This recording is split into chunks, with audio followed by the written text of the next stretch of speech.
Hi guys, हूँ विवेक कलोला कॉन्ट्रेक्शन्स परना 7मा video लेक्चरनी अंदर आप सर्वेનું हार्दिक स्वागत करूँ छूँ। मित्रों, कॉन्ट्रेक्शन्स परना 6 विडियो लेक्चर ऑलरेडी हूँ अपनी यूट्यूब चैनल पर अपलोड करी चूक्यो छूँ અને આ 7મો વિડિયો લેક્ચર છે। તો ચાલો જોઈએ। મિત્રો, આઈ એમ સાથે જ્યારે એમ લાગે છે તો ત્યારે આપણે એને આઈ એમ આવું જ વાંચું ડાયરેક્ટ આઈ એમ।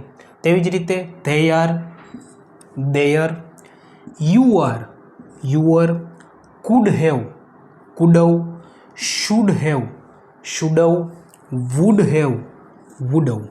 મિત્રો, એવા જ અન્ય કોન્ટ્રેક્શન્સ પણ છે કે જેને એકચ્યુઅલમાં સ્લેંગ કહેવામાં આવે છે। સ્લેંગ એટલે શું કે જે ઓફિશિયલી યુઝ નથી થતા પણ ઇંગ્લિશ બોલવા માટે આનો ખૂબ ઉપયોગ થાય છે। ચાલો જોઈએ મિત્રો। જોવો જોઈએ, ગોઈંગ ટુ, ગોઈંગ ટુનું કોન્ટ્રેક્શન શું છે મિત્રો? તો કે ગના।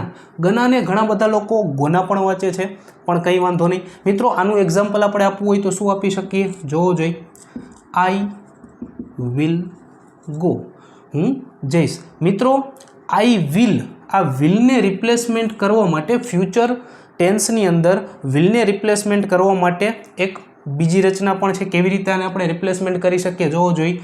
તો વિલને રિપ્લેસમેન્ટ કરવા માટે એમ ગોઈંગ ટુ, તો અહીં આઈ એમ ગોઈંગ ટુ ગો, અહીં આવું તમે કહી શકો આઈ એમ ગોઈંગ ટુ ગો। તો આ ગોઈંગ ટુની જગ્યાએ આમાં સ્પીડ મેળવવી હોય બોલવા માટે તો તમે સીધું શું કહેશો? તો આઈ એમ ગના ગો। ક્લિયર છે મિત્રો? તેવી જ રીતે માની લો કે હી હોત તો તમે શું કહેત? તો હી હોત તો અહીંયા ઇઝ ગોઈંગ ટુ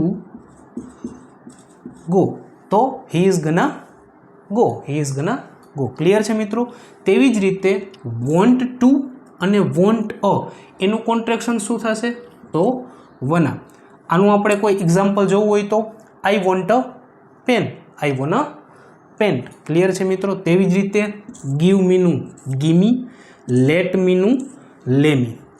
આનું ઉદાહરણ આપણે જોવું હોય તો મિત્રો શું જોઈ શકીએ? જોવો જોઈએ કે ગીવ મી અ પેન, તો તમે ગીવ મીની જગ્યાએ સીધું જ લખી શકો છો કે give me a pen. Speed આવે ને મિત્રો? I give me a pen, give me a પેનની જગ્યાએ સીધું ગીવ મી અ પેન। તેવી જ રીતે મને જવા દો, મને જવા દો, તો એનું ઇંગ્લિશ શું થાય? Let me go. તો તમે લેટ મીની જગ્યાએ શું વાપરશો?